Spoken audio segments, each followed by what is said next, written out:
Hello everyone, welcome to our channel again.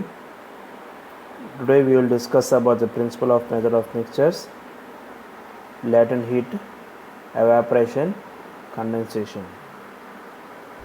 So now we are going to discuss about principle of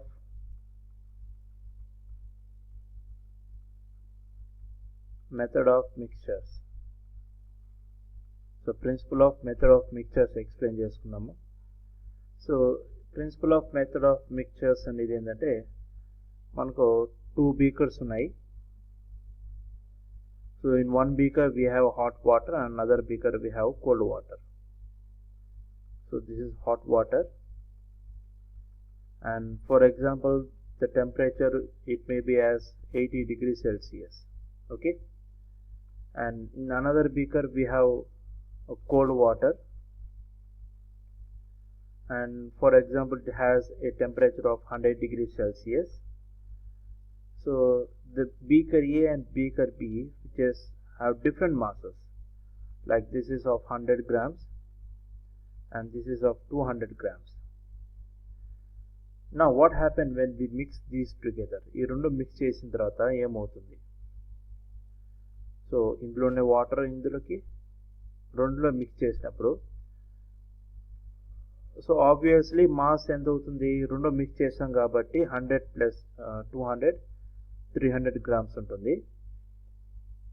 అయితే temperature ఎంత, the resultant temperature ఎంత కనుక్కోవాలి. So resultant temperature, so that resultant temperature can be find out by using the principle of method of mixtures. So the principle of method of mixtures ఏం చెప్తుందంటే, so net heat loss by hot body is equals to net heat gain by cold body. This is what the principle of method of mixtures says that. So hot body లో ఉన్నటువంటి heat loss అవుతుంది.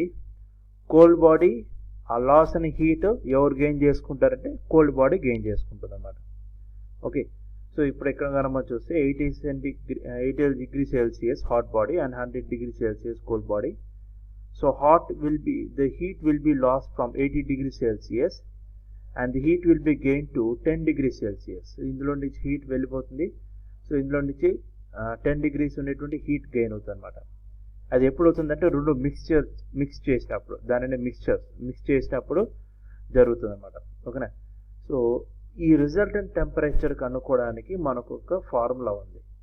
So ఆ resultant temperature కనుక్కోవడానికి formula ఏంటంటే, so capital T, that is the resultant temperature, is equals to M1 T1 plus M2 T2 whole divided by M1 plus M2.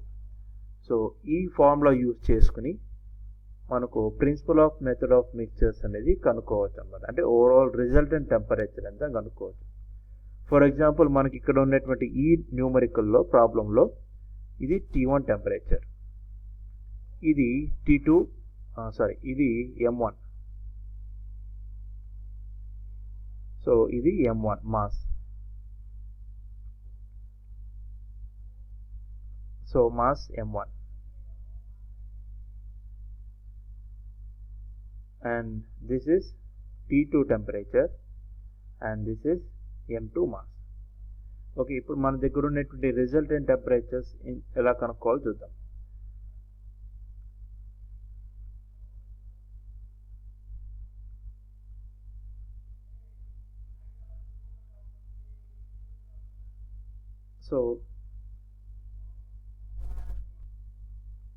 So we have M1 mass of 100 grams and its temperature as 80 degrees Celsius, and M2 ఎంత ఉందంటే మనకు 200 grams ఉంది, and దాని యొక్క temperature T2 10 degrees Celsius.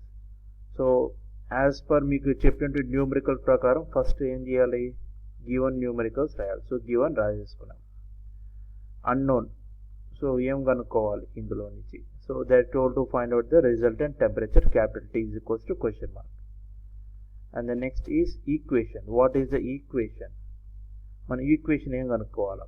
So మనకు ఉన్నటువంటి కనుక్కోమన్నటువంటి capital టీతోను మన దగ్గర ఉన్నటువంటి పారామీటర్స్తో కలిపి ఏమైనా ఫార్ములా ఉందా? Yes, we have. That is capital T is equals to m1 t1 plus m2 t2 by m1 plus m2. And fourth step ఏం చెప్పాను? సబ్స్టిట్యూట్. సో సబ్స్టిట్యూట్ చేయండి వాల్యూస్ ఇందులో. So capital T is equals to m1 means 100 into t1 80 plus m2 200 into t2 10 whole divided by m1 plus m2 and 100 plus 200. So from this what we'll get? So 100 into 80 8000 plus 2000 whole divided by 300. So ఇది overall గా ఏమవుతుందంటే 10,000 whole divided by 3000. So 3 zeros cancel. So overall గా calculate చేస్తే ఎంత వస్తుంది మనకు? Sorry, ఇక్కడ మనకు 100 కదా, 100 plus 200 300. సో ఓన్లీ 300 ఉంటుంది. సో 300 మాత్రమే ఉంటుంది కాబట్టి 100 divided by 3. So 100 divided by 3 calculation. So division చేస్తే 300 divided by 3. So 3 3s are 9 1 0 again 3 9 1 point again 3. అంటే టోటల్ ఓవరాల్గా టెంపరేచర్ ఎంత వస్తుందంటే capital T is equals to 33.3 degrees Celsius. Okay, so this is the final resultant temperature when we mix the both hot water and cold water. Okay, so ఈ hot వాటర్ని అదేవిధంగా ఈ cold వాటర్ని రెండు mix చేస్తే మనకు వచ్చేటువంటి resultant temperature 33.3 degree Celsius is the resultant temperature. So this is what we call as the principle of method of mixtures. So the net heat loss is equals to the net heat gained by the cold body. Okay, so net heat loss by hot body is equals to net heat gain by cold body. Okay, so ఈ principle of method of mixtures ని ఈ concept అనేది గుర్తుపెట్టుకోవాలి. Okay, so hot body loss అవుతుంది. Loss అనే body ఎవరు gain అవుతారంటే cold body heat అనేది లాస్ అవుతుంది అన్నమాట. దీన్ని బేస్ చేసుకుని మనకు యాక్టివిటీ ఉంది to determine the specific heat of a solid. So ఈ స్పెసిఫిక్ హీట్ ఆఫ్ సాలిడ్ని మనం ఇదివరకు మనం ఎక్స్ప్లెయిన్ చేసుకున్నాము. ఓకే, సో ఆ వీడియోని ఒకసారి మీరు చూసుకోండి. స్పెసిఫిక్ హీట్ ఆఫ్ సాలిడ్ యొక్క experimental method. So materials required, ఏమో మెటీరియల్స్ రిక్వైర్డ్, ప్రొసీజర్ ఇస్ మీరు ఓన్గా రాయొచ్చు ఇక్కడ. And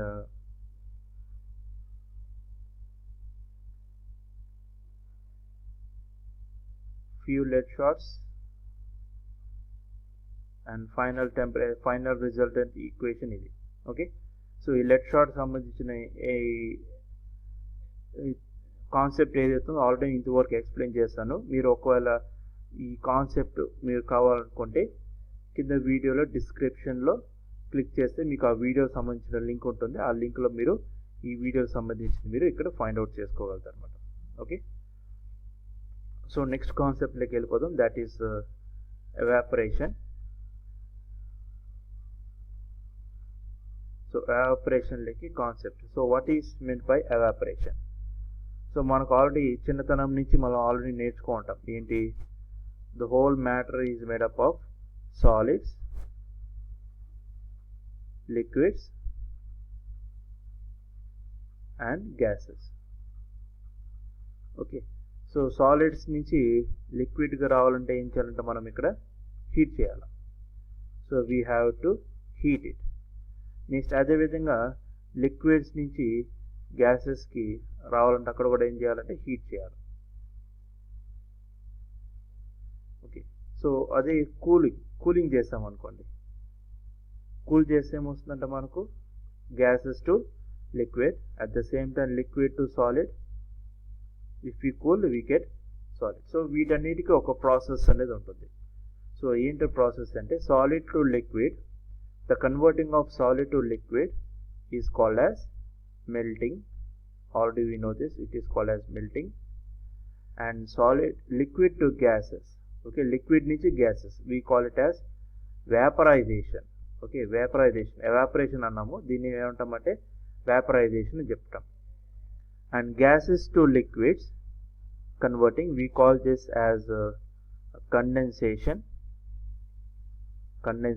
gases to liquids. And liquids to solids, this process we call it as freezing. So this we call it as freezing.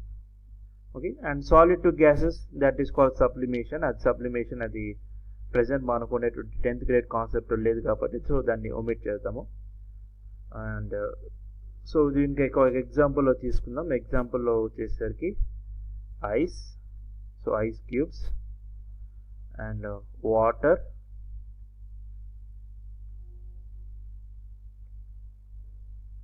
and these are water vapor. Okay, so heat చేస్తాము, అప్పుడేమవుతుంది melt అవుతుంది. అదేవిధంగా again heat చేస్తే water వేపర్స్కి తిరిగి వెళ్తుంది అనమాట. అదే cool చేస్తే తిరిగి మళ్ళీ వాటర్కి వచ్చేస్తుంది, వాటర్ని మళ్ళీ తిరిగి కూల్ చేస్తే we get ice. Okay, so ఇక్కడ మనం గుర్తుపెట్టుకోవాల్సిన కాన్సెప్ట్ ఏంటంటే వేపరైజేషన్. సో ఈ వేపరైజేషన్ కాన్సెప్ట్ ఏదైతే ఉందో అది 2 డిఫరెంట్ పార్ట్స్గా 2గా కన్వర్ట్ చేస్తారు అనమాట. సో వేపరైజేషన్ అనేది it is a process of converting liquid state to gases state అంటాం వేపరైజేషన్. అయితే ఇది 2గా డివైడ్ చేస్తున్నారు. 2గా డివైడ్ ఏంటంటే ఒకటి వచ్చేసి ఎవాపరేషను, సో ఒకటి వచ్చేసి evaporation and another process is called as boiling. Okay, so first evaporation అంటే ఏంటో తెలుసుకుందాం. సో ఎవాపరేషన్ అనేది ఏంటంటే it is a process of converting liquid state to gases state at any temperature. A temperature వద్ద అయినా జరుగుతుంది. అట్ రూమ్ టెంపరేచర్లో కూడా liquid state నుంచి వాటర్ గ్యాసెస్ స్టేట్కి ఎవాపరేట్ అవుతుంది అన్నమాట. ఓకే, సో ఎవాపరేషన్ డెఫినేషన్ ఏం చెప్పుకోవచ్చు అంటే the process of converting liquid state to gases state at any temperature is said to be called as evaporation. Okay, అయితే మన 10th క్లాస్ ప్రకారం ఇంకొక డెఫినేషన్ ఇచ్చారు. ఇంకొక డెఫినేషన్ అనేది అది ఇంపార్టెంట్ డెఫినేషన్. సో ఆ డెఫినేషన్ ఏంటంటే the process of escaping of liquid molecules from its surface at any temperature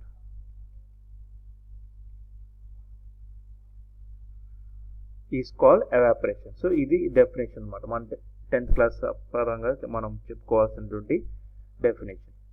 so మరి ఎగ్జామ్కి వచ్చేసరికి మనం ఏ డెఫినేషన్ రాయాలంటే 2 రాయొచ్చు, but you need to be prefer with this. ఈ డెఫినేషన్ నేర్చుకుంటే బెస్ట్ అనమాట. ఎందుకంటే ఇదేమైపోయిందంటే చిన్నతనం అయిపోయింది. ఎప్పటి నుంచి చిన్నతనం నుంచి నేర్చుకుని అలవాటు అయిపోయింది. సో మనం డెఫినేషన్ రాసేటప్పటికి కరెక్ట్ డెఫినేషన్ అనుకుంటే ఏ రాయాలంటే ఇదే రాయాలి.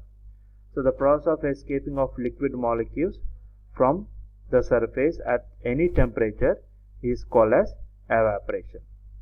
ఓకే, సో దీనికంటూ ఒక చూద్దాం. సో ఒక బాయిల్ బీకర్ తీసుకున్నాం. సో అందులో సమ్ అమౌంట్ ఆఫ్ వాటర్ అనేది ఉంది. ఇప్పుడు మన ఎవాపరేషన్ అనేది ఏం చెప్పుకుంటామంటే లిక్విడ్ మాలిక్యూల్స్ ఏవైతే సర్ఫేస్ పైన అయితే ఉంటాయో ఆ లిక్విడ్ మాలిక్యూల్స్ ఎస్కేప్ అవుతాయి. ఓకే, సో లిక్విడ్ మాలిక్యూల్స్ ఏవైతే ఉన్నాయో అవి ఎస్కేప్ అవుతాయని చెప్పాను. సో ఎలా ఎస్కేప్ అవుతాయి అనేది చూద్దాం ఇప్పుడు. సో ఇక్కడ ఉన్నటువంటి వాటర్ మాలిక్యూల్స్ ఏవైతే ఉన్నాయో ఈ పైన ఉండేటువంటి వాటర్ మాలిక్యూల్స్ సరౌండింగ్లో ఉన్నటువంటి టెంపరేచర్లో ఆ ఎనర్జీని గెయిన్ చేసుకొని ఈ మాలిక్యూల్స్ అనేవి బయటికి ఎస్కేప్ అవుతాయి అన్నమాట. ఓకేనా, సో దీన్ని ఎలా చెప్పుకోవచ్చు అంటే మనం ఈజీ మెథడ్లో ఆల్రెడీ మనకు అట్మాస్ఫియర్లో వేపర్స్ ఉంటాయి, అవునా. సో వేపర్స్ ఉంటాయి లిక్విడ్ స్టేట్లో, గ్యాసెస్ స్టేట్లో వేపర్స్ ఆల్రెడీ ఉంటాయి. అండ్ టెంపరేచర్ కూడా ఉంటుంది. సో అట్మాస్ఫియరిక్ టెంపరేచర్ ఎంత ఉంటుంది అంటే 37 డిగ్రీ సెంటిగ్రేడ్ ఓర్ ఇంకా కొంచెం ఎక్కువ ఉండొచ్చు. అదే సమ్మర్ సీజన్ అయితే కొంచెం ఎక్కువ ఉంటుంది. రూమ్ టెంపరేచర్ అయితే 37 డిగ్రీ సెంటిగ్రేడ్. ఓకే, సో ఈ మాలిక్యూల్స్ ఈ సర్ఫేస్ పోయినటువంటి ఈ మాలిక్యూల్ ఏం చేస్తుందంటే సరౌండింగ్ టెంపరేచర్లో ఉన్నటువంటి హీట్ ఎనర్జీని గెయిన్ చేసుకుని అంటే అబ్జర్వ్ చేసుకుని అంటే సరౌండింగ్లో ఉన్నటువంటి టెంపరేచర్ని గెయిన్ చేసుకున్న తర్వాత ఆటోమేటిక్గా ఏమవుతుంది, దాని యొక్క కైనెటిక్ ఎనర్జీ ఇంక్రీజ్ అవుతుంది. సో కైనెటిక్ ఎనర్జీ ఎప్పుడైతే ఇంక్రీజ్ అవుతుందో అప్పుడు అది ఎస్కేప్ అవ్వడానికి ట్రై చేస్తుంది. ఎస్కేప్ అయిపోయి లిక్విడ్ స్టేట్ వేపర్ స్టేట్గా కన్వర్ట్ అవుతుంది అనమాట. దీనినే మనం డెఫినేషన్ చెప్పుకుంటున్నాం. So the process of escaping of liquid molecules. So liquid molecules escape అవుతున్నాయి ఎక్కడి నుంచి, ఫ్రమ్ ఇట్స్ సర్ఫేస్ పై నుంచి ఎస్కేప్ అవుతున్నాయి. సో ఏ టెంపరేచర్ వద్ద, at any temperature. So A temperature వద్దనే సరే that they can escape it అలా అపాన్ ద సర్ఫేస్ పైన ఎస్కేప్ అవుతాయి. సో అదేవిధంగా ఈ మాలిక్యూల్ కూడా ఎనర్జీ గెయిన్ చేసుకుని ఎస్కేప్ అవుతాయి. ఈ మాలిక్యూల్ కూడా ఎనర్జీ గెయిన్ చేసుకుని ఎస్కేప్ అవుతాయి. సో ఈ మాలిక్యూల్ కూడా ఎనర్జీ గెయిన్ చేసుకుని ఎస్కేప్ అవుతాయి అనమాట. సో అప్పర్ పైన సర్ఫేస్ పైనటువంటి లిక్విడ్ మాలిక్యూల్స్ ఏవైతే ఉన్నాయో అదంతా ఎస్కేప్ అవ్వడం మొదలు పెడుతూ ఉంటుంది అనమాట. సో ఈ ప్రాసెస్ కంటిన్యూగా జరుగుతూ ఉంటుంది unless the total bowl becomes empty. So this process is called as the evaporation. Okay, evaporation మనం ఎస్కేపింగ్ ప్రాసెస్ అంటే it is a process of escaping of liquid molecules from it surface at any temperature is called evaporation. మరి boiling అంటే ఏంటి? బాయిలింగ్కి వచ్చేసరికి boiling is also same like evaporation which converts from liquid state to gaseous state but at constant temperature. So it converts liquid state to gaseous state at a constant temperature. Constant temperature వద్ద మాత్రమే ఈ evaporation ఈ boiling అనేది జరుగుతుంది అనమాట. Okay, so బాయిలింగ్కి difference, బాయిలింగ్కి evaporation difference అంటే ఎవాపరేషన్లో we are not giving any heat energy, ఎటువంటి హీట్ ఎనర్జీ ఇవ్వట్లేదు. ఆల్రెడీ సరౌండింగ్లో ఉండే టెంపరేచర్ని గెయిన్ చేసుకుని అవి ఎవాపరేట్ అవుతుంది అనమాట. కానీ బాయిలింగ్కి వచ్చేసరికి ఏంటంటే కంపల్సరీగా we have to give the heat energy. So కంపల్సరీగా హీట్ ఎనర్జీ అనేది ఇవ్వాలి. సో కంపల్సరీగా హీట్ ఎనర్జీ ఇస్తే అప్పుడు ఈ బీకర్లో ఉన్నటువంటి బౌల్లో ఉన్నటువంటి వాటర్ ఏమవుతుందంటే హీటింగ్ అనేది అవుతుంది అనమాట. ఓకే, సో హీటింగ్ జరిగి ఇక్కడున్న వాటర్ ఏమవుతుంది, హీట్ అవుతుంది. హీట్ అయిపోయి పైకి వెళ్ళిపోతుంది అంటే అప్పర్ సర్ఫేస్కి వెళ్తుంది. పైన కోల్డ్ వాటర్ కిందకు వస్తుంది. మళ్ళీ ఏమవుతుంది, ఈ వాటర్ మళ్ళీ హీట్ అయ్యి మళ్ళీ పైకి వెళ్తుంది అనమాట. మళ్ళీ అక్కడ ఉన్న కోల్డ్ వాటర్ కిందకు వస్తుంది. సో ఇదంతా ట్రాన్స్మిషన్ ప్రాసెస్. సో కిందికి వెళ్ళి మళ్ళీ పైకి వెళ్తుంది అనమాట.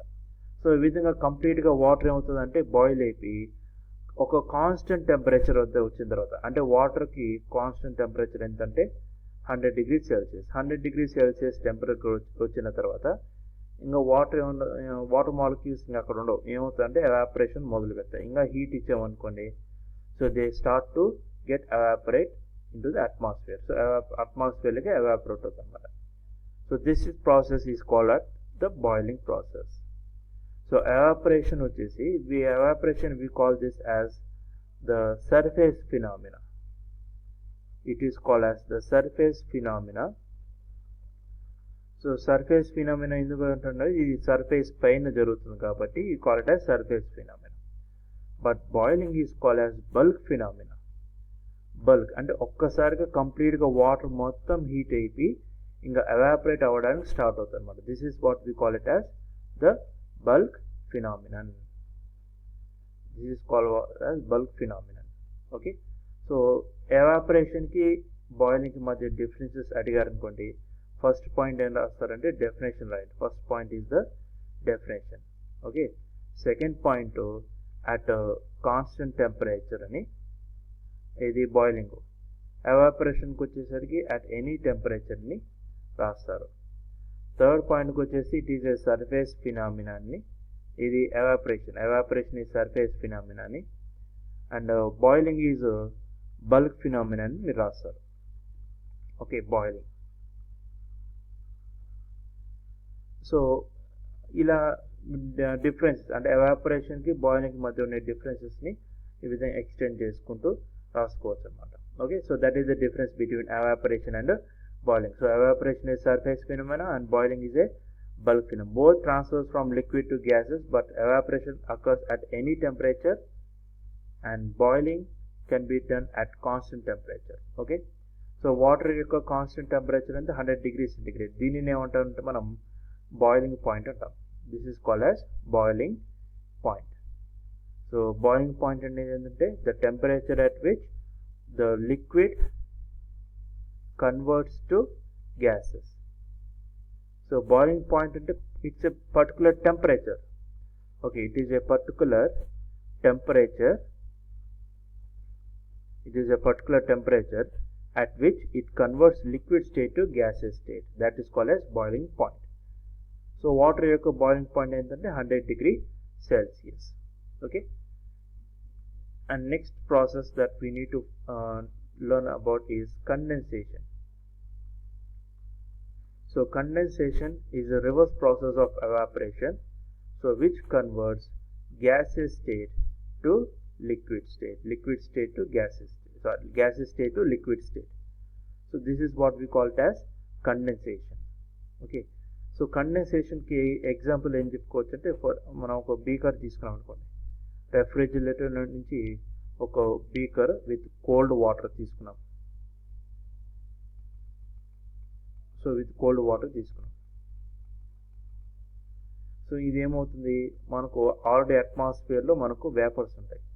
ఈ వేపర్స్ ఏమవుతాయంటే ఎప్పుడైతే వాటికి తగులుతుందో, ఈ వేపర్స్ అనేటివి ఎప్పుడైతే ఈ కోల్డ్ బాటిల్ తగులుతుందో, కోల్డ్ బాటిల్ తగిలిన తర్వాత ఏమవుతుంది, అదే కదా మనం చెప్పుకున్నాం, gases state to liquid state ఎప్పుడు జరుగుతుందంటే డ్యూ టు కూలింగ్ జరిగేటప్పుడు. సో ఆల్రెడీ ఈ బీకరు కూల్డ్ స్టేట్లో ఉంది కాబట్టి ఈ వేపర్స్ ఏవైతే ఉన్నాయో ఇవి బీకర్ తగిలిన తర్వాత కూల్ అవుతుంది, అంటే gases state, that is they convert from gases to liquid and they form water droplets upon the surface పైన వాటర్ డ్రాప్లెట్స్ అంటే ఈ విధంగా ఫామ్ అవుతాయి అన్నమాట. ఓకే, మరి ఈ కొన్నిటువంటి వాటర్ వేపర్స్ ఏమవుతున్నాయంటే హీటు లాస్ అవుతుంది. ఓకే, మరి ఇక్కడ హీట్ లాస్ అవుతుందంటే ఇంకొకరు హీట్ గెయిన్ అవ్వాలి కదా. ఆ హీట్ ఎవరు గెయిన్ అవుతుందంటే ఈ బీకర్ లోపల ఉన్నటువంటి మాలిక్యూల్స్ అనేటివి హీట్ గెయిన్ అవుతున్నాయి. ఓకే, అందుకే ఒక 10 minutes అయిన తర్వాత ఒక కోల్డ్ వాటర్ బాటిల్ని ఫ్రిడ్జ్లో నుంచి బయట పెట్టిన తర్వాత మనకు చుట్టూ వాటర్ డ్రాప్లెట్స్ అనేవి ఈ విధంగా ఫామ్ అవుతాయి. ఆఫ్టర్ ఫ్యూ మినిట్స్ లోపల ఉన్న వాటర్ కూలింగ్లో ఉండింది కదా ఇంతకుముందు, ఇప్పుడు ఏమవుతుందంటే కొంచెం వార్మ్ స్టేట్కి వచ్చేస్తుంది. ఎందుకంటే అట్మాస్ఫియర్లో ఉన్నటువంటి ఈ వేపర్స్ ఆల్రెడీ హీట్ ఎనర్జీ ఉంటుంది. సో ఎప్పుడైతే కోల్డ్ వాటర్ తగులుతుందో హీట్ లాస్ అవుతుంది. సో లాస్ అని హీట్ ఎవరు గెయిన్ అవుతారంటే ఈ బీకర్లో ఉండేటువంటి వాటర్ గెయిన్ అవుతుంది అనమాట. దాంతో బీకర్లో ఉండేటువంటి వాటర్ వామ్గా వచ్చేస్తుంది, వాటర్ వేపర్స్ కూల్ అయిపోయి బయట కండెన్స్ అవుతుంది అనమాట. అంటే they form water droplets are upon the surface. Okay, this is what we call as condensation process, and condensation process is called as warming process. So it is called as warming process. So warming process ఎందుకంటే ఇక్కడ water లోపల ఉన్నటువంటి warm అయింది కదా, ఇంతకుముందు కూల్గా ఉండింది. ఎప్పుడైతే ఒక ఈ హీట్ వేపర్ మాలిక్యూల్స్ ఎప్పుడైతే తగిలి దాని హీట్ ఎనర్జీ లాస్ అవుతుందో అప్పుడు ఇది గెయిన్ అయింది, లోపల ఉన్నటువంటి వాటికి గెయిన్ అయింది అనమాట. సో హీట్ గెయిన్ అయ్యి వార్మ్ స్టేట్కి వచ్చింది కాబట్టి the condensation is said to be called as warming process. And another process which we call as evaporation, So evaporation is a cooling process. So evaporation is a cooling process, condensation is a warming process. So ఇది ఎలా అనేది ఒక ఎగ్జాంపుల్గా చూద్దాం. So మనకి ఇక్కడ ఒక picture ఉంది, ఇమేజ్ ఉంది.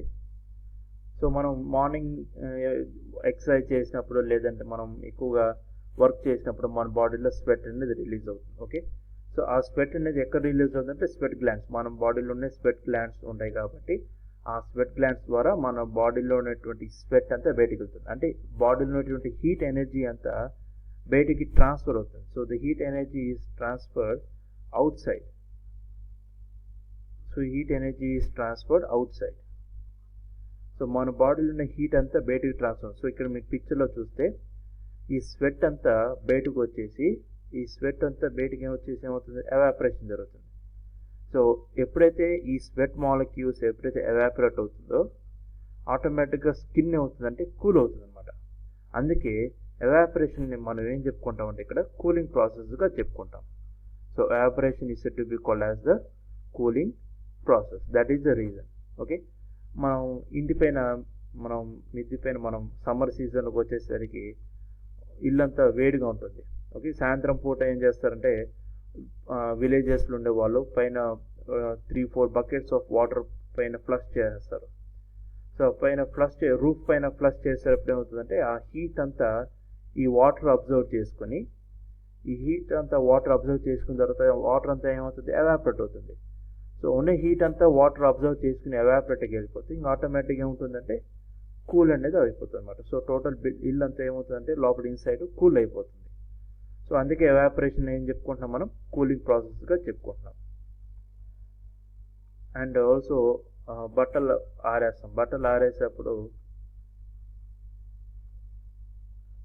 మనకు త్వరగా ఎవాపరేట్ అవుతుంది. సో ఎందుకంటే evaporation depends upon three factors పైన డిపెండ్ ఉంటుంది. So one is surrounding temperature పైన డిపెండ్ ఉంటుంది. సో సరౌండింగ్ టెంపరేచర్ ఎక్కువగా ఉంటే ఎవాపరేషన్ ఫాస్ట్గా జరుగుతుంది. Okay, and second point is humidity. So humidity is nothing but the presence of water molecules in the atmosphere. Okay, otherwise ఏం చెప్పుకోవచ్చు అంటే vapour in అట్మాస్ఫియర్గా చెప్పుకోవచ్చు షార్ట్ ఫామ్లో. ఓకే, సో హ్యూమిడిటీ కనుక ఎక్కువగా ఉంటే ఎవాపరేషన్ స్లోగా జరుగుతుంది. So evaporation is done slowly. If humidity is less than evaporation is more. Okay, summer సీజన్లో మనకు హ్యూమిడిటీ తక్కువగా ఉంటుంది. సో అందుకే ఎవాపరేషన్ ఫాస్ట్. కానీ రైనీ సీజన్కి వచ్చేసరికి హ్యూమిడిటీ ఎక్కువగా ఉంటుంది, అందుకే ఎవాపరేషన్ లెస్గా ఉంటుంది అన్నమాట. And also it is based upon surface area. So surface area చిన్నది, ఇంకొక సర్ఫేస్ ఏరియా పెద్దది తీసుకున్నాను అనుకోండి. రెండిట్లో సేమ్ అమౌంట్ ఆఫ్ వాటర్ తీసుకుంటే ఎందులో ఫాస్ట్గా ఎవాపరేషన్ జరుగుతుందంటే సర్ఫేస్ ఏరియా ఏదైతే పెద్దదిగా ఉందో అది ఫాస్ట్గా జరుగుతుంది. ఇందుకు రీజన్ అంటే more amount of surrounding temperature ఎక్కువ గ్రాప్ చేసుకునేటువంటి అవకాశాలు ఉన్నాయి కాబట్టి సర్ఫేస్ ఏరియా ఏదైతే ఎక్కువ ఉంటుందో evaporation is done very fast. But when we have less surface area then the evaporation is slow. So these are the factors for the evaporation, that is surrounding temperature, humidity, surface area, and one more thing is wind speed. Wind speed ఎక్కువ ఉంటే evaporation కూడా ఫాస్ట్గా జరుగుతుంది. అదే wind speed తక్కువ ఉంటే evaporation కూడా స్లోగా జరుగుతుంది అన్నమాట. ఓకే, ఇది గుర్తుపెట్టుకోవాల్సినటువంటి factors. And one more thing that is we need to know about the condensation. So ఇంతకుముందు చెప్పుకున్నాం కండెన్సేషన్. సో కండెన్సేషన్ ఈ సరౌండింగ్ మాలిక్యూల్స్ ఎప్పుడైతే ఆ గ్లాస్ తగులుతుందో గ్లాస్ తగిలినప్పుడు వాటికి కైనెటిక్ ఎనర్జీ లాస్ అవుతుంది. కైనెటిక్ ఎనర్జీ లాస్ అయిపోయి వాటర్ డ్రాప్లెట్స్గా ఫామ్ అవుతుంది. మరి కైనెటిక్ ఎనర్జీ ఎవరు గెయిన్ అవుతారు, ఈ లిక్విడ్ లోపల ఉండేటువంటి మాలిక్యూల్ ఏదైతుందో అది గెయిన్ చేసుకుంటుంది అనమాట. So that is why we call it as a warming process, that is the condensation. Condensation is said to be called as the warming process. So this is what we have learned just now, that is about the evaporation, condensation, the phases of liquids. మనం ఇప్పుడు solids liquid గ్యాసెస్లో నేర్చుకున్నాం కదా. So solids to liquids, so which we called as melting. And ice వాటర్కి ఎప్పుడు melt అవుతుందంటే at 0 degrees Centigrade melt అవుతుంది. So that is what we call it as melting point. దానిని మనం మెల్టింగ్ పాయింట్గా చెప్పుకుంటాం. అదేవిధంగా వాటర్ అనేది ఐస్గా కన్వర్ట్ అవుతుంది. So that is by freezing method. So అది కూడా ఏ టెంపరేచర్ వద్ద జరుగుతుందంటే 0 degrees Centigrade వద్ద జరుగుతుంది.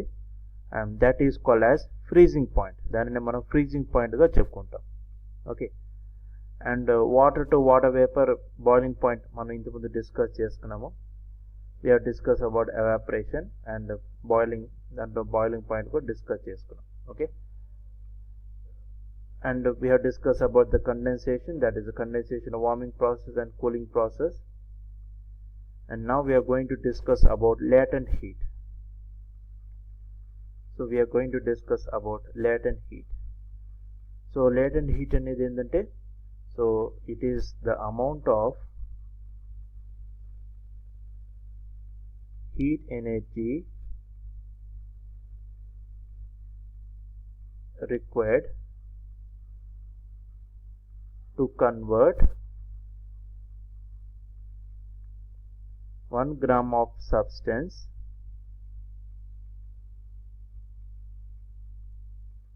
completely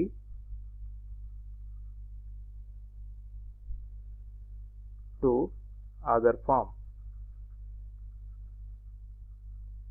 So latent heat గా ఏం చెప్పుకోవచ్చు అంటే, it is the amount of energy, heat energy required to convert 1 gram of a substance completely into another form. అంటే సాలిడ్ ఉంటే లిక్విడ్ గాను, లిక్విడ్ ఉంటే గ్యాసెస్ గా కన్వర్ట్ చేస్తాం. This latent heat is divided into two parts. One is the latent heat of vaporization. So latent heat of vaporization, and another one is latent heat of fusion. Latent heat of fusion. So ఈ రెండు definitions ఏంటి అనేది ఇప్పుడు క్లియర్గా తెలుసుకుందాం. So first వచ్చేసి latent heat of, first మనం latent heat of vaporization తెలుసుకుందాం. So latent heat of vaporization is the amount of heat energy required to convert 1 gram of liquid completely into gas. So అంటే నా దగ్గర 1 gram of liquid ఉంది. So 1 gram of liquid అనేది, ఈ liquid కంప్లీట్గా ఏంగా convert అవ్వాలంటే వేపర్గా convert అవ్వాలి, లేదా గ్యాసెస్గా కన్వర్ట్ అవ్వాలి.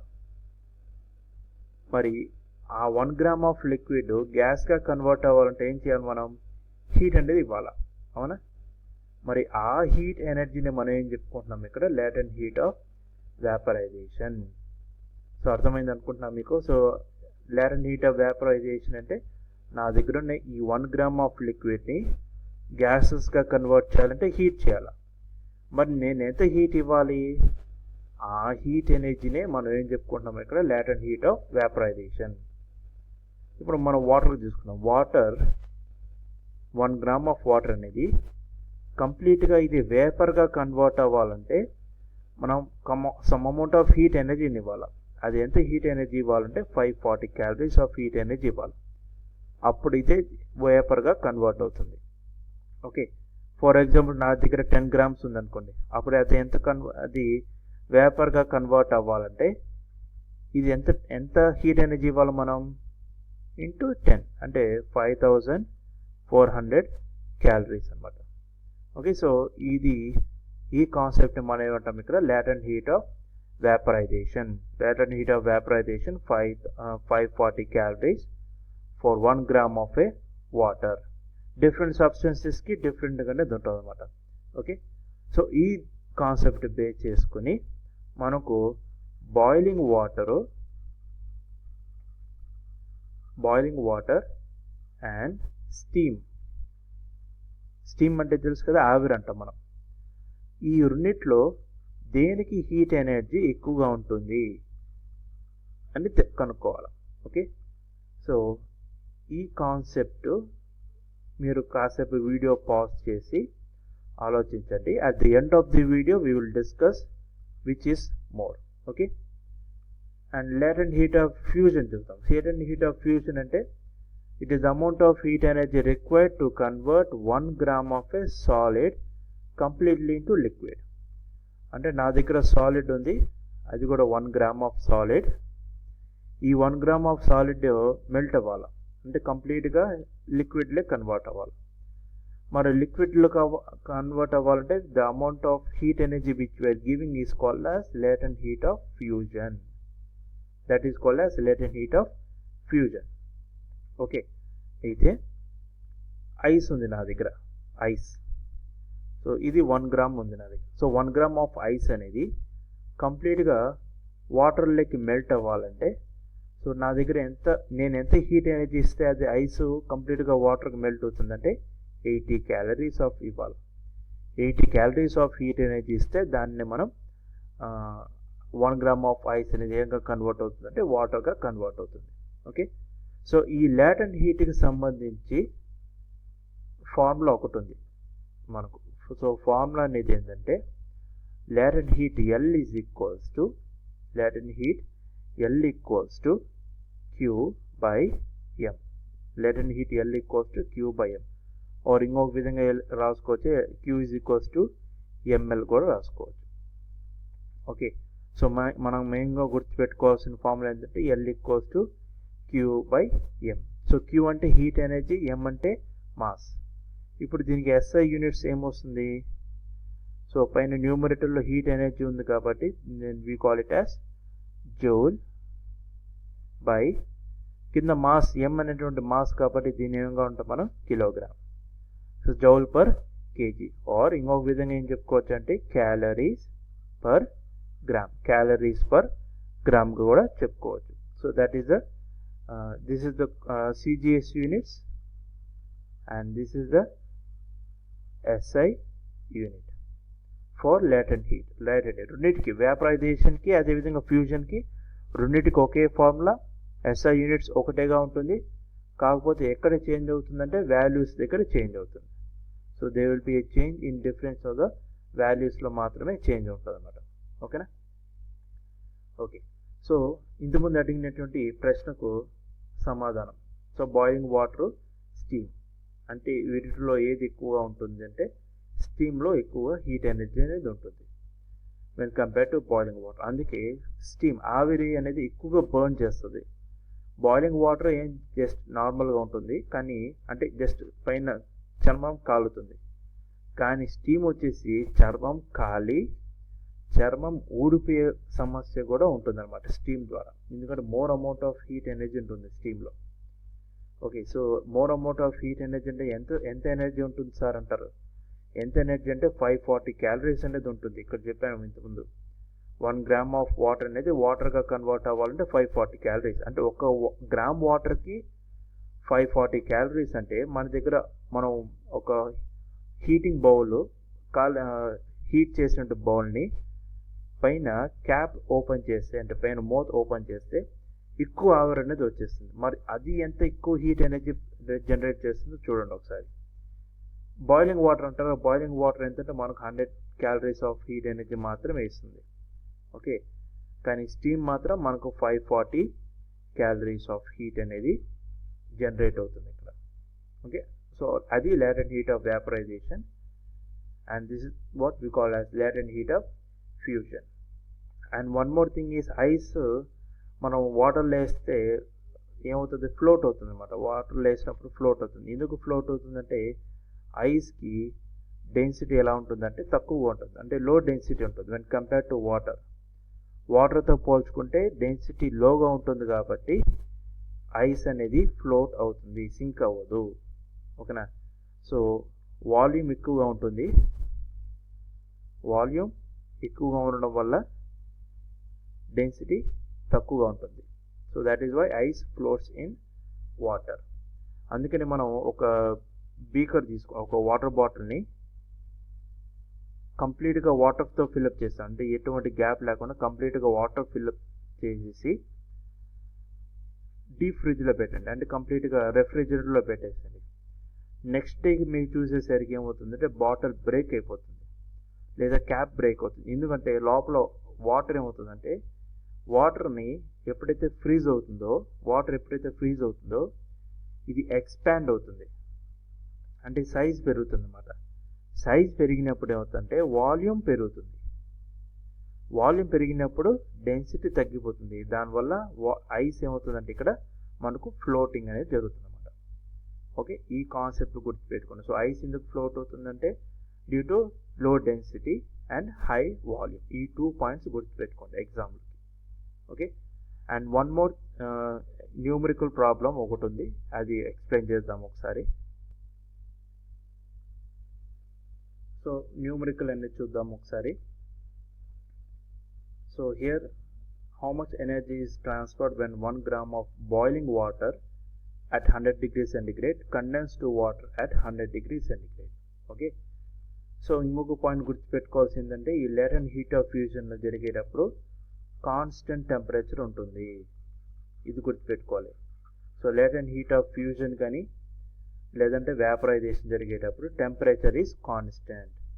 ఓకే, సో ఈ టెంపరేచర్ కాన్స్టెంట్గా ఉంటుంది. అట్ కాన్స్టెంట్ టెంపరేచర్ వద్ద ఇది latent heat of vaporisation. So ఇక్కడ ఫ్యూజన్లో కూడా ఏమవుతుందంటే అట్ కాన్స్టెంట్ టెంపరేచర్ అన్నమాట. ఓకే, సో ఒకసారి చూద్దాం. So the amount of heat energy is transferred when 1 gram of boiling water at 100 degrees centigrade condensed to water at 100 degrees centigrade.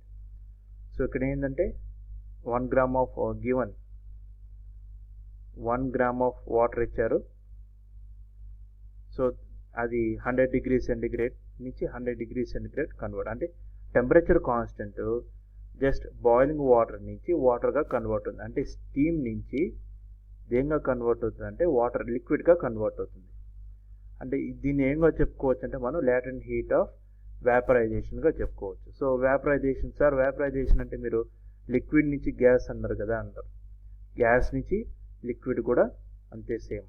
So fusion కూడా అంతే, solid to liquid are liquid to solid. So ఇలా చెప్పుకోవచ్చు అనమాట. So ఇక్కడ మనకు amount of heat energy ఎంత release అవుతుందంటే మనకు ఫార్ములా అది లేటెంట్ హీట్ ఆఫ్ వేపరైజేషన్ కిందకి వస్తుంది. So latent heat of vaporisation అంటే దీనికి formula Q is equals to M into L.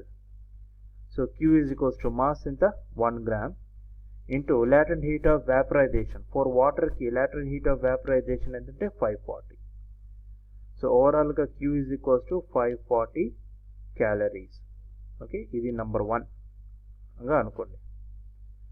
Next B పాయింట్కి వచ్చేసరికి నెక్స్ట్ చూడండి, how much energy is transferred when 1 gram of boiling water at 100 degrees centigrade cools to water at 0 degrees centigrade. ఈసారి temperature change అయింది. Temperature change అయినప్పుడు మనకు vaporisation latent heat అనేది రాదు. Okay, so latent heat అనేది రాదు.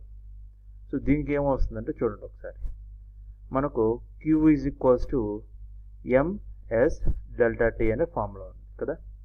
So ఈ formula use చేస్తాం. Q is equals to M అంటే మాస్, వాటర్కి మాస్ ఏంటంటే 1 gram కాబట్టి 1 into S specific heat. Water యొక్క స్పెసిఫిక్ హీట్ 1, ఇంతకుముందు మనం స్పెసిఫిక్ హీట్లో చెప్పుకున్నాం. వాటర్ యొక్క specific heat 1 and delta T change in temperature. ఎంత నుంచి ఎంతకి చేంజ్ అయింది? 100 to 0 చేంజ్ అయింది కాబట్టి so change in temperature 100 minus 0. So 100 minus 0 100 100 into 1 100. So టోటల్గా Q is equals to 100 calories. 100 calories వచ్చేసింది ఇప్పుడు మనకు. ఓకేనా, నెక్స్ట్ సి చూద్దాం. C part. So how much energy is released or absorbed when 1 gram of water at 0 degrees centigrade freezes to ice at 0 degrees centigrade. So ఇక్కడ temperature కాన్స్టెంట్గా ఉంది ఈసారి. అయితే వాటర్ ఏమవుతుందంటే ఫ్రీజ్ అవుతుంది. So water is been freezing at 0 degrees centigrade. Okay, so water 0 degrees centigrade to 0 degrees centigrade water అనేది ఐస్గా freeze అవుతుంది.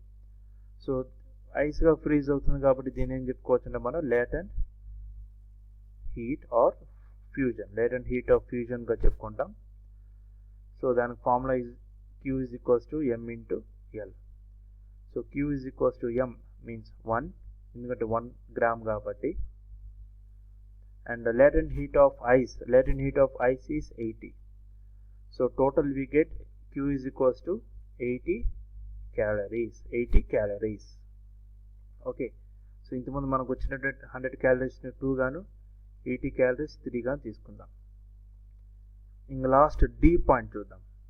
How much energy is released or absorbed when 1 gram of steam, అంటే boiling water steam at 100 degrees centigrade turn to ice at 0 degrees centigrade. అంటే 100 gram of steam అనేది తిరిగి ice at 0 degrees centigrade అవడానికి ఎంత amount of heat energy కావాలి. Okay, అంటే energy release అవుతుంది ఇక్కడ. సో ఒకసారి చూద్దాం. బాయిలింగ్ వాటర్ అంటే స్టీమ్ at 100 degrees centigrade. ఇది ఏంగా కన్వర్ట్ అవ్వాలి, లిక్విడ్గా కన్వర్ట్ అవ్వాలి. లిక్విడ్ మళ్ళీ 100 degrees centigrade నుంచి 0 degrees centigrade వరకు కూల్ అవ్వాలి. మళ్ళీ 0 degrees centigrade ఆఫ్ వాటర్ అనేది మళ్ళీ 0 degree టు ఐస్కి కన్వర్ట్ అవ్వాలి. సో అంత హీట్ ఎనర్జీని యాడ్ చేసుకుంటూ రావాలి. అంటే మన దగ్గర ఉన్నటువంటి ఈ Q1, Q2, ఈ Q3 టోటల్ యాడ్ చేస్తాం. అంటే టోటల్ హీట్ రిలీజ్డ్, ఇక్కడ అబ్జర్వ్ కాదు, హీట్ రిలీజ్ అవుతుంది. That is Q is equals to Q1 plus Q2 plus Q3. అంటే మూడింటిని యాడ్ చేస్తే 540 plus 100 plus 80. So is equals to 720 calories. 720 calories heat is released అన్నమాట. Okay, so దీనినే మనం ఒక గ్రాఫ్ రూపంలో కనుక మనం చూస్తే ఎగ్జామ్లో అడిగేటువంటి గ్రాఫ్. సో ఎలా అడుగుతారు గ్రాఫ్ అనేది చూద్దాం.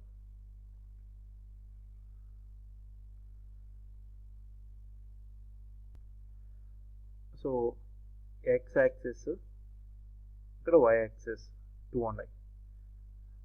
సో ఎక్స్ యాక్సిస్ ఇక్కడ మనకు పాయింట్ ఏ, ఇక్కడ వై యాక్సిస్లో ఏం తీసుకుంటామంటే టెంపరేచర్ తీసుకుంటాము.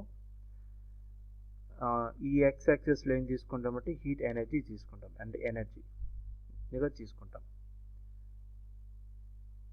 ఇప్పుడు this is point A, this is point B, this is point C, this is point D, E, F అవసరం లేదు మనకు, అంతవరకు చాలు. ఓకే, సో టెంపరేచర్ కాబట్టి ఇది -5 degrees Celsius, ఇది 0 degrees Celsius, ఈ పాయింట్కి స్ట్రైట్గా 100 degrees Celsius ఇలా తీసుకున్నాం. ఇప్పుడు ice which is at -5 degrees centigrade, -5 degrees centigrade ఉండేటువంటి ఐస్ ఏమవుతుందంటే హీట్ అవుతుంది. హీట్ అయిపోయి బి పాయింట్ వద్ద వచ్చేసింది. బి పాయింట్ వద్ద వచ్చేసరికి అప్పుడు అది ఏ స్టేట్లో ఉందంటే సాలిడ్ స్టేట్లోనే ఉంది. అయితే ఇంకా హీట్ ఎనర్జీ ఇచ్చాం. ఇంకా హీట్ ఎనర్జీ ఇచ్చినా కూడా టెంపరేచర్లో ఎటువంటి చేంజ్ లేదు. అంటే ఏమవుతుందంటే ఇక్కడ ఐస్ సాలిడ్ స్టేట్లో ఉండేది తిరిగి బి పాయింట్ అంటే సి పాయింట్ అంటే ఏ స్టేట్కి వచ్చేస్తుందంటే లిక్విడ్ స్టేట్కి రావడం మొదలు పెడుతుంది అనమాట. అంటే ఐస్లో ఉన్నటువంటి మాలిక్యూల్స్ బ్రేక్ అయిపోయి సాలిడ్ కాస్త లిక్విడ్గా కంప్లీట్గా కన్వర్ట్ అయిపోయింది. దీనిని మనం ఫ్యూజన్ అంటాం. అంటే ఇక్కడ ఎంత పడుతుందంటే 80 calories తీసుకుంటాం. అంటే for 1 gram of ice 80 calories తీసుకున్నాం. ఓకే, తిరిగి సి పాయింట్ దగ్గర టెంపరేచర్ ఎంత ఉందంటే 0 degrees centigrade ఉంది. అంటే ఈ వాటర్లో ఉంది, వాటర్ స్టేట్లో ఉంది. ఇప్పుడు హీట్ ఎనర్జీ ఇచ్చాం. హీట్ ఎనర్జీ ఇచ్చే కొద్ది ఏమవుతుందంటే టెంపరేచర్ రైజ్ అవుతూ వచ్చింది. రైజ్ అవుతూ డి పాయింట్ దగ్గరికి వచ్చింది. డి పాయింట్ దగ్గరికి వచ్చేసరికి అది ఏ స్టేట్లో ఉందంటే లిక్విడ్ స్టేట్లో ఉంది. ఓకే, లిక్విడ్ స్టేట్ అంటే వాటర్ స్టేట్లో ఉంది. సో ఎంత టెంపరేచర్ అంటే 100 degrees centigrade. మరి ఈ సి పాయింట్ నుంచి అదేవిధంగా డి పాయింట్కి ఎంత హీట్ ఎనర్జీ కావాలంటే దానికి మనం Q is equals to ml formula use చేస్తాం. Q is equals to ms delta T ఫామ్లో యూజ్ చేస్తాం. So mass 1, specific heat water 1, change in temperature 100. So total 100 calories. So ఇది కంప్లీట్గా 100 క్యాలరీస్ తీసుకునింది. నెక్స్ట్ డి పాయింట్ దగ్గర ఉన్న water liquid స్టేట్లో ఉంది, అవునా? హీట్ చేసినప్పుడు ఇంకా హీట్ చేస్తాం, ఇంకా ఫర్దర్ హీట్ చేసినప్పుడు temperature no change, that is 100 degree centigrade. But ఈ పాయింట్ దగ్గరికి వచ్చేసరికి అది ఏకంగా కన్వర్ట్ అయిపోయిందంటే వేపర్గా కన్వర్ట్ అయింది, దట్ ఈస్ గ్యాస్గా కన్వర్ట్ అయిపోయింది అనమాట. సో ఇప్పుడు మీకు క్లియర్గా కనిపిస్తుంది చూడు గ్రాఫ్. ఓకే, సో ఇక్కడ ఈ పాయింట్ దగ్గరకు వచ్చేసరికి దాన్ని ఏమంటుంటాం మనం? Vaporisation, latent heat of vaporisation. So దీని యొక్క టెంపరేచర్, దీని యొక్క వాల్యూ ఎంతంటే 540 calories. Okay, so B2C is called the latent heat of fusion, which is 80 calories, and C2D is the rise of temperature. So here the heat energy will be having 100 calories, and at point D, which is a liquid state, convert into gaseous state at constant temperature 100 degrees centigrade. అప్పుడు అక్కడ ఏమంటాం మనం? latent heat of vaporization, which has a value of 540 calories. Okay, so మనకి ఇచ్చినటువంటి ప్రాబ్లంని ఈ విధంగా graph రూపంలో కూడా మనం ఎక్స్ప్లెయిన్ చేసుకోవచ్చు. సో ఇది హీట్ చాప్టర్ కంప్లీట్గా మనం ఎక్స్ప్లెయిన్ చేసుకునేది. So latent heat of fusion, latent heat of vaporization, so condensation, boiling, evaporation, so what you call state, change of phase, and specific heat, the principle of method of mixtures. So ఇవన్నీ specific heat అన్ని discuss చేసుకున్నాం, అవునా? So వీటికి సంబంధించిన మీకు ఏమైనా doubts ఉంటే కింద కామెంట్ బాక్స్లో ఇవ్వండి. కామెంట్ బాక్స్లో మీరు ఇస్తే మీ డౌట్స్ ఏవైతే ఉన్నాయో మేము రెడీగా ఉన్నాం క్లారిఫై చేయడానికి. Okay, so right now thank you for your time. Video watch చేసినందుకు మీ ఫ్రెండ్స్కి షేర్ చేయండి, అదేవిధంగా సబ్స్క్రైబ్ చేయండి. I think you support us very well. Thank you all for watching the video.